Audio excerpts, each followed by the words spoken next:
Hello everybody and welcome back to the new VR news. As always, I'm Mateo311 and this is your one channel for everything VR related. So VR hit an absolute high point last week and we're gonna dive into all the new software, hardware, and game updates that are gonna keep this trend going. Today's stories are guaranteed to build some VR hype, so if you end up enjoying them, don't forget to give this video a thumbs up, and if you're new here, consider subscribing. Alright guys, let's get into this.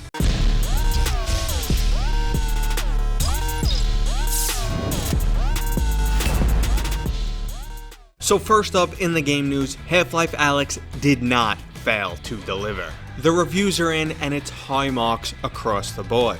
It is currently the second highest rated game on Metacritic, and this includes every single platform. Now I've completed the game and it has met my extremely high expectations. I will have some Half Life Alyx content coming out in the near future, but for right now I want to focus on how important this is to the VR world. For once, a VR title has topped the charts on the most streamed video game. Half Life Alyx surpassed Fortnite and Call of Duty Warzone. The amount of Steam VR users currently in VR exploded last week, and we've finally seen the true potential of VR, as Half Life Alyx is leagues above anything else. And this is just the beginning, because the Source Engine 2 is set to be a game changer. Already, large aspects of Half-Life 2 have been ported into Source 2, the engine used for Half-Life Alyx, and this is before the release of the Source 2 SDK. Now Valve has stated they will be releasing the SDK, and when it does release, you can imagine an explosion of new VR content. So get ready to see things like a proper VR Garry's Mod.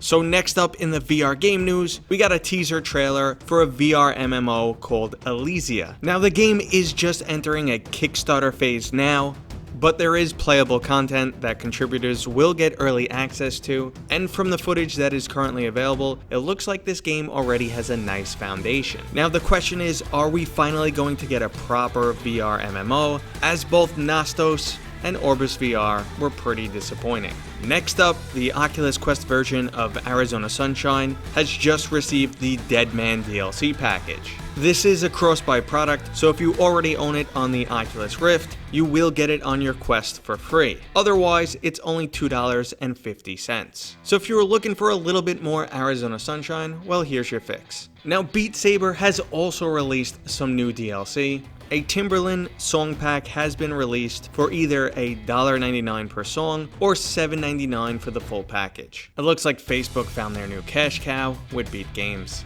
So moving into the software updates, Oculus version 15 has begun rolling out to select users. I'm just going to highlight the new features which I consider to be the most important. The first up is pass-through on demand, or as they're calling it, pass-through shortcut. Now this allows you to turn on your cameras and see your outside world at any time. It's a really handy feature, and I honestly can't believe it took this long to happen. We will be getting some multitasking functionality. Now originally this will be limited to just the browser, so you could have multiple browser windows open at the same time, and it will be extended to other 2D applications. So if you want to have Facebook open on one screen and the news open on another, you're finally going to be able to do that. There are party mode updates, so you can now jump into a group with your friends, and there's also been a speech to text option added. I haven't yet tested it for accuracy, but let's at least hope it's better than the hunt and peck clicking with the controller on a virtual keyboard. Now it's really nice to see these frequent updates from Facebook. While they're rarely groundbreaking, the platform is always improving, and it looks like they're really aware of what their community wants. Next up, we have another great video from Greg Madison. You've most likely seen some of his content before, as he's taken his apartment straight into VR. Well, now he's developed his own personal social isolation cure, and that is turning his apartment into a VR game. It's just a great example of the amazing things that can be done with both AR and VR. Alright, moving into the VR hardware news, we got some stories that came in under the radar.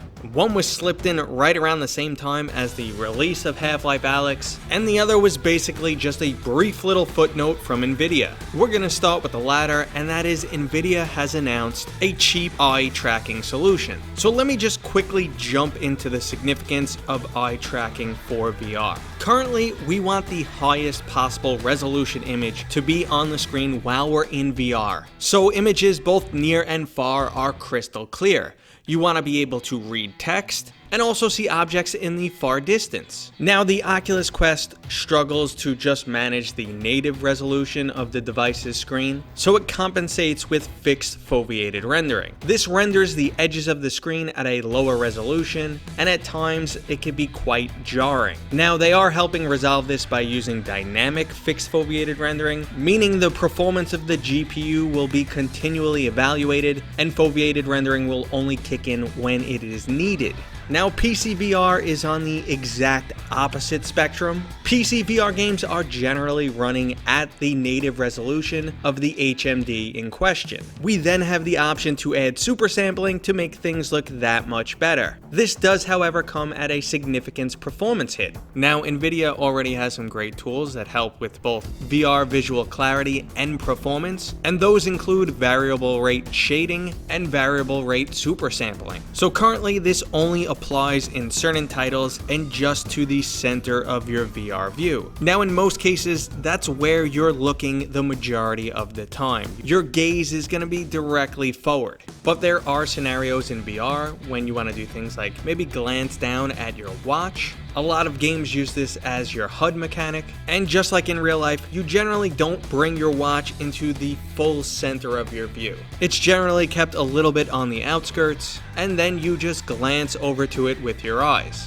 Now, in our current scenario, your watch would not have this increased visual clarity, but this technology is already set up to work with eye tracking. So if you had a VR headset with eye tracking capabilities, that enhanced shading and super sampling would kick into place exactly where you are looking, not just in the center of your screen. This is the ideal combination of clarity and performance. Your VR experience would only improve. There is no need for things in your peripheral to be rendered in full resolution. Just like in real life, you can't see them that well. So now the fact that Nvidia has developed a cheap solution, hopefully we'll see this integrated into VR headsets in the near future. Now, Nvidia's tracking technique is supposed to be cheaper to implement, has less CPU overhead, and the only drawback is it has a longer setup time for the user. But honestly, I cannot wait to see this technology implemented into new VR headsets. And speaking of new VR headsets, HP, in conjunction with Microsoft and Valve, has promised us a new no compromises headset. Now, there's no real information out there right now, but this is going to be the HP Reverb G2, and the HP Reverb is currently a top-notch Windows mixed reality headset. And now we have to speculate on what does no compromises actually mean. Now, the fact that Valve is involved and the term no compromises is used leads me to believe that 1, this product will both have Windows mixed reality camera tracking and base station tracking. It's also going to have specs that surpass the Valve Index. Now, the current HP Reverb does have a screen that is a much higher resolution than the Valve Index with a matching FOV. So I can't imagine them taking a step backwards on an updated headset. So here's my personal expectations for this product. Both inside-out camera tracking and base station tracking. Screen resolution of at least 2160 by 2160 per eye. A screen refresh rate of at least 120 Hz. An FOV of at least 114. A high-end audio solution, great ergonomics, and a price tag that's probably going to be around $1,000. Honestly, if you're going to claim no compromises, this is what you need to deliver. But again, this is all speculation. Okay, everybody, I hope you enjoyed this video. I know I enjoyed making it. If you did, go ahead, give it a thumbs up. If you're new here, consider subscribing. I just love being able to deliver all the new hot topics in VR, and I hope you guys enjoy them too. Okay, I'll see you guys on next time.